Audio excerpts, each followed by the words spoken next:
Back in the day, when a D&D adventurer reached a certain level, he would begin to attract followers, and would build a stronghold or a tower and become a ruler of a domain.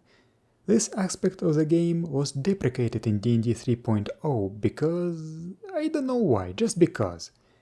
Still, in D&D 3.0 had the vestigial Stronghold Builder's Guidebook. That is actually a pretty damn good book. However, the actual domain management didn't exist. There were some third-party supplements that tackled this, and one of the better ones in my opinion is Empire by Alderac Entertainment Group. Domain management always has been on my mind, especially when I was reading rule sets for various play-by-email strategy games over the years. But let me stop blabbing about D&D and talk about GURPS. What's the situation with domain management gameplay in GURPS? Not very good. GURPS Realm Management was in development for quite a long time, and when it was announced, I was excited like a Marvel soy jack. After all, Realm Management was supposed to plug a hole in the system's lineup of books, covering a major aspect of the game that was not explored before. With Realm Management out, the third edition of GURPS would be much closer to what I would call complete, with only GURPS vehicles missing. There also was a very questionable advertisement campaign. The author was telling people to go to the SJ Games forums and post as much as possible about how excited they are for GURPS Realm Management. Allegedly, that was done to make the higher-ups see the excitement and approve companion books, as the author had cut out a lot of content from the book. I found the strategy revolting. Artificial hype makes me much less likely to buy a product than natural excitement. I guess I should also mention that it's been more than 3 years since the release and no companion books have materialized or have been even hinted at. But anyway, after a long wait that included a prolonged playtest, the book was finally out. At this point, I still had my mouth open, pointing excitedly at the book. The book seemed great to me, but when I decided to read it much more thoroughly and tried to come up with some actual practical examples of realms, then my opinion changed. So let's take a look at what the book has to offer. The introduction page says that GURPS has a propensity for realism, gameability and adaptability. So ruling over a kingdom shouldn't be hard with the right rules, and that this book provides such rules. So we have 3 keywords here: realism, gameability and adaptability. Then the introduction says that the book presents a minigame that can be used to simulate running a kingdom or a nation, but that's not what the book is for. It's meant for campaigns that emulate certain types of fiction and pop culture. But what types of fiction and pop culture? I'm not sure what it's talking about, and I find it puzzling that half of the book, the actual management part of Realm Management, is a minigame about running a kingdom that you're not supposed to use to run a kingdom according to the very same book. Or perhaps I have very poor reading comprehension. I'm not a native English speaker after all. There are only 2 chapters. The first chapter is the realm part and the second chapter is the management part. The first chapter warns the reader that this is not a bean counting system, but something more abstract. There goes the realism part mentioned in the previous page. I really don't think you can realistically describe a realm without bean counting of some degree. First you have to define the size of your realm. The map is not required. You just need to know the area to assign a realm size value that ranges from a village with an area of half a square mile to all inhabited solar systems in a galaxy. I have to say that as soon as areas become larger than a planet, realm size becomes very vague. Then you have to assign resource points, abbreviated as RPs.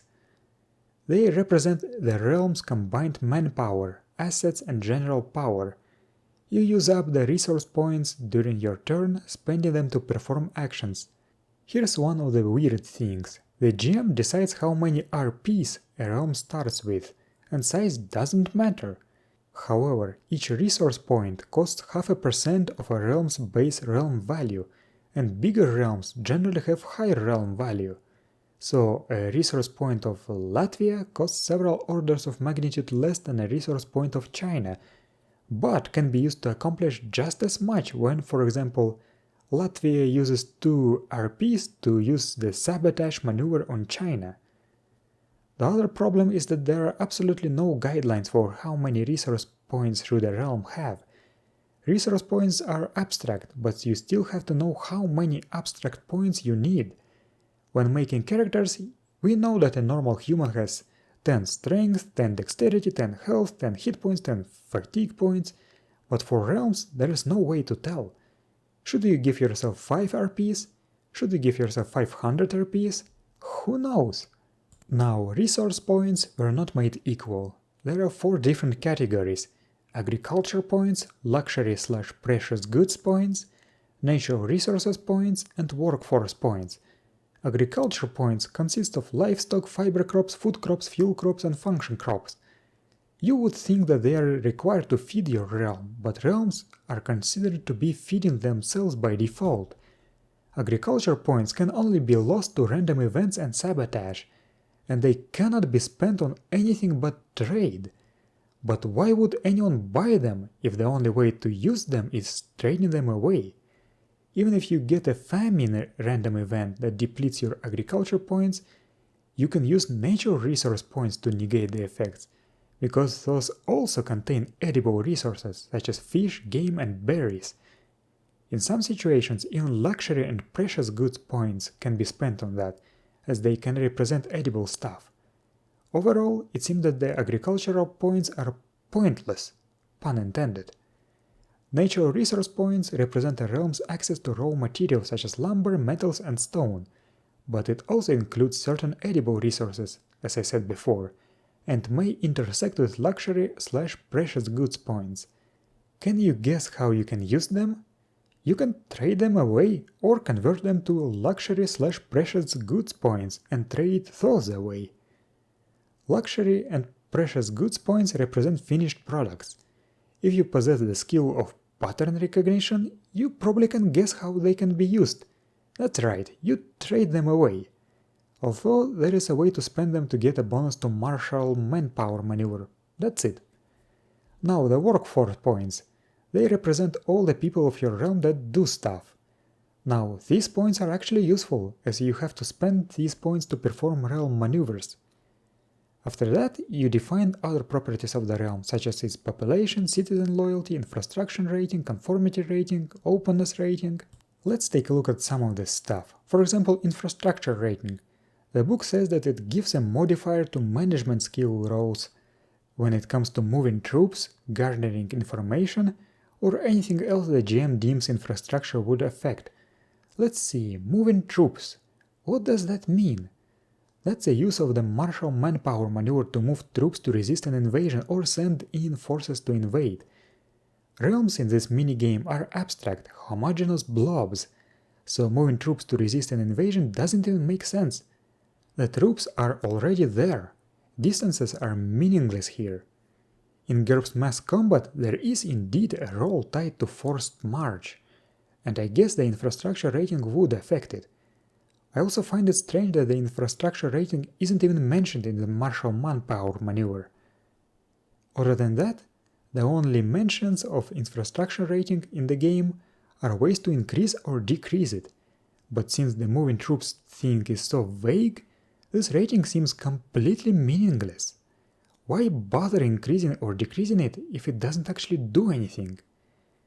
Then there's a bunch of government types. All of them have suggestions for control rating, conformity rating, and openness rating, and associated benefits and drawbacks. Government types do not cost anything during realm creation, but they sure aren't equal in terms of in-game balance. You know, I already made a video on why I think that balance is overrated, but this book presents a mini-game, so it probably should actually concern itself with a balance a bit. Anarchy has no benefits or drawbacks. Weird. Colonialism gives +2 on all gather extract maneuvers, but its drawback is a -1 to infrastructure rating. I already said that the infrastructure rating is meaningless, so colonialism is strictly positive. Cybercracy reduces time for all tasks by 10%. Since each turn in this minigame represents a month, and there is no way to split a turn into 10 sub-turns, I have no idea what this 10% decrease actually means. Meritocracy has a benefit of a whopping +2 to rolls using workforce points, and they all use workforce points. This is in no way balanced by the -2 to the check for rebellion, as with the +2 bonus you're unlikely to have a rebellion realm. Technocracy gives a meaningless +1 to infrastructure rating, but reduces revenue by 10%. Excellent. Then you have to choose an economy type. Each economy type has a benefit and a drawback. For example, capitalism has a chance to increase your revenue. The drawback is that you have to roll against your management skill every 2D turns, and on a critical failure, you lose 1D times 10% of your resource points that, as we've seen before, are mostly useless anyway. And after that, you ignore this drawback for 4D turns, so it's barely a drawback at all. Mercantilism increases the cost of buying resource points and decreases earnings from selling resource points, so it's basically meaningless.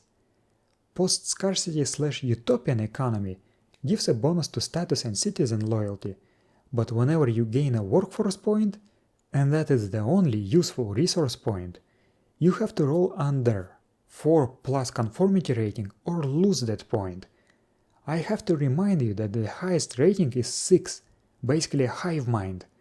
So post-scarcity societies will have some serious trouble gaining workforce points, and will have to perform the do-nothing maneuver every turn. Not very exciting, isn't it? Traditional economy gives you an extra 1D workforce points, but as we have established before, it's unclear if that's a lot or just a minor bonus, as we don't know how many workforce points is normal. After that, you have to define your realm's management skill.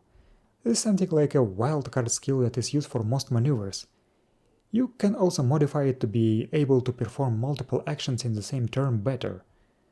Then you also get education rating and habitability that don't really do that much.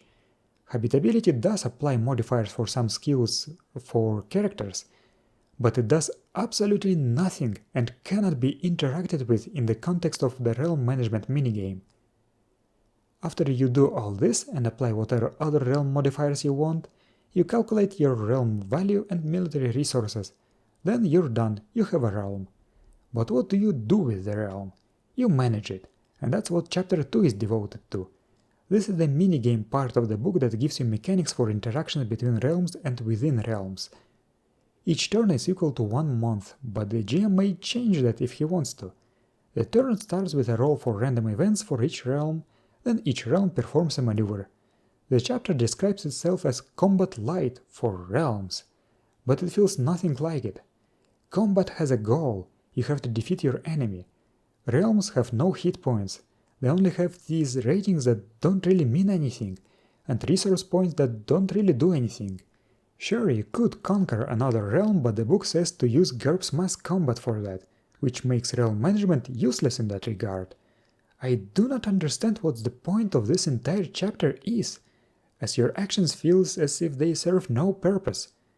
The relative standing of the realms can only change by accumulating resource points, and those are abstract, so you do not really know what's going on and how well you're doing. You just see some numbers go up and some numbers go down. The author said on the forums that this is supposed to be merely a storytelling tool, but when every part of this story is purely abstract, how do you even translate it into something concrete? I can't really see it as a storytelling tool. And if this abstract stuff is all up to GM fiat, then why does this chapter even exist? And if this chapter shouldn't exist, then what purpose do most of the things from the first chapter serve, if they merely give some modifiers to maneuvers from this chapter? And why does chapter 2 says that it simulates interactions between realms, when the introduction says that it wasn't made for that? Overall, I think the author got overambitious with this project and didn't think it through very well. I understand that making a domain management rule set for GURPS is no easy task, since GURPS is generic and universal, and that narrowing down the scope would be a much better idea. For example, combining and expanding the medieval manor management rules from Pyramid and writing medieval realm management would work much better. A separate book could have been written for ultra-tech realms and modern realms, but what we got is an utter mess, with a half of the book being a board game that doesn't actually work, and the other half being purely descriptive. You may or may not remember the initial hype before the release of GURPS Realm Management, but after the release there has been an almost uncomfortable silence. If so many people wanted this book so much, where are the impressions and stories of this book being used in the game? It's been more than 3 years, and I have seen literally 0 instances of anyone ever talking about having used GURPS Realm Management. The only few mentions that I see are people wanting to use the book, but then giving up the idea after trying to make sense of it. GURPS Realm Management simply doesn't function. I don't think it's worth buying or even pirating. Many say that GURPS Magic or GURPS Ultratech are the worst GURPS books, but I would say that GURPS Realm Management takes the cake here. And it's a shame, because I know that the author can do better. He wrote some of the best pyramid articles, but this book definitely was a miss. And since it already occupies this niche in the rule set, we are not going to see anything better. But hey, let's not be so negative. If you are looking for a good realm management rule set, you really should check out Axe or Axe 2. Alexander Macris did an excellent job, and the rules are very much functional. However, they are not generic, they require a lot of bookkeeping, so keep that in mind. The spreadsheets will help you. What I like the most about Axe domain rules is that the prices were derived from the same source as GURPS, historical grain prices. If you compare these prices and cost of living tables between GURPS and Axe, you'll find that they're almost the same. This gives us a conversion rate of 1 gold piece equals to 100 GURPS dollars, which means that probably 90% of the domain management rules from Axe can be used in GURPS as is without any changes. Mass combat in domains at war battles and domains at war campaigns also works better than GURPS mass combat, and I'll probably show them off in the future. Anyway, thank you for watching, I will see you next time. After all, we have a new release next week.